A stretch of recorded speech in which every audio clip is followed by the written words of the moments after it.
হারিবল wrestling fox, this is হারিনারেনি here এবং আপনারা দেখছেন হারিভার্স রেসলিং। ভাই, ডাব্লিউডাব্লিউইতে এমন কিছু মুহূর্ত আছে যখন হঠাৎ করে একটা মিউজিক বেজে ওঠে আর পুরো এরিনা পাগল হয়ে যায়। চলো আজকে দেখি ডাব্লিউডাব্লিউই ইতিহাসের সবচেয়ে অবাক করা 10টি রিটার্নস। শেষ পর্যন্ত দেখবে একদম গুজবাম্পস চলে আসবে। Number 10, Edge, Royal Rumble 2020।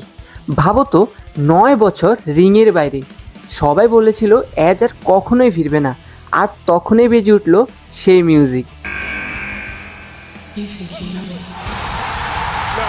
ভাই, ক্রাউড এমনভাবে চেঁচাচ্ছিল যে লিটারালি মাটিই কাঁপছিল। আর সেই এক মুহূর্তেই আমি বুঝে গিয়েছিলাম লেজেন্ডস কখনোই হারিয়ে যায় না। Number 9, John Cena, money in the bank 2021। Roman Reigns যখন এজকে হারিয়ে সবাইকে বলছিল অ্যাকনলেজ মি, ঠিক তখনই বাজলো পুরো এরেনা উঠে দাঁড়ালো। জন সিনা ফিরলো আর ক্রাউড পাগলের মতো চেঁচাতে লাগলো। সম্পূর্ণ ডাব্লিউডাব্লিউই ইতিহাসের সবচেয়ে জোরে ক্রাউড পপ করলো সেদিন, 100%। পুরো এরেনা উঠে দাঁড়ালো। জন সিনা ফিরলো আর ক্রাউড পাগলের মতো চেঁচাতে লাগলো।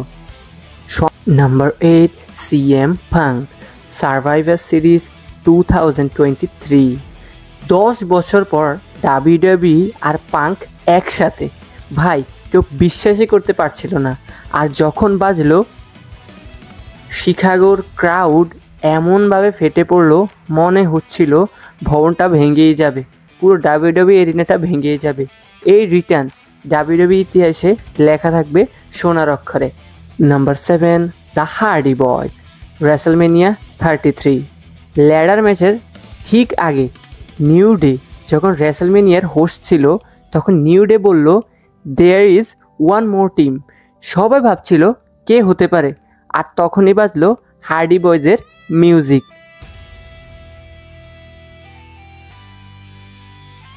ভাই, এরিনা কেঁপে উঠলো, মানুষ লাফাচ্ছিল এবং চিৎকার করছিল। ওরা ফিরে এসে যেন শৈশবটা আসলে ফিরিয়ে দিল। Number 6, Brock Lesnar, SummerSlam 2021। Roman Reigns জেতার পর ক্রাউড ভাবছিল সব শেষ, কিন্তু না ভাই, তখনই বাজলো ব্রক লেসনারের মিউজিক।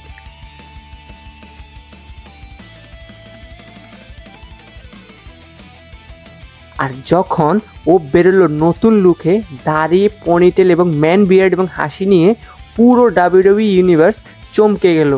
এই লেসনার কে? কাম কিন্তু ভয়ঙ্কর। নাম্বার 5, শেন মিকম্যান, র 2016। ভিন্স মিকম্যান শান্তভাবে কথা বলছে, হঠাৎ করে বাজলো হিয়ার কামস দ্য মানি, এবং শেন ফিরে এলো অনেক বছর পর। ক্রাউড লিটারেলি পাগল হয়ে গেল। এমন চিৎকার কেউই আশা করেনি। নাম্বার 4, দ্য রক, র 2011। দীর্ঘ 7 বছর পর দ্য রক ফিরল। যেই বাজলো ইফ ইউ স্মেল, সবাই জানলো দ্য গ্রেট ওয়ান ফিরে এসেছে। তার স্মিত হাসি, ক্রাউড এর রেসপন্স আর তার এনার্জি পিওর নস্টালজিয়া ভাই। Number 3, the Undertaker, Judgment Day 2000। Deadman ফিরল, কিন্তু আগের মতো না। বাইক নিয়ে, শেডস পরে, নতুন অ্যাটিটিউড নিয়ে, আমেরিকান ব্যাডাস হিসেবে তার সেই রিটার্ন ডাব্লিউডাব্লিউই ইতিহাসে অন্যতম iconic moment. Number 2, triple H, র 2002। ইনজুরিতে ছিল অনেক দিন, কিন্তু যেদিন ফিরে এলো ম্যাডিসন স্কোয়ার গার্ডেনে, ক্রাউড এমনভাবে চেঁচালো যে ট্রিপল এইচ নিজেই আবেগে ভেসে গিয়েছিল।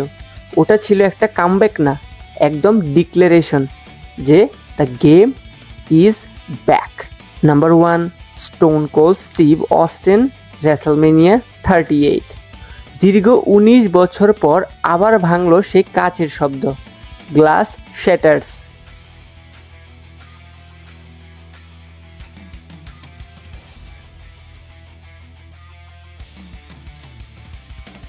অস্টিন ফিরে এলো আর ক্রাউড পুরো পাগল হয়ে গেল।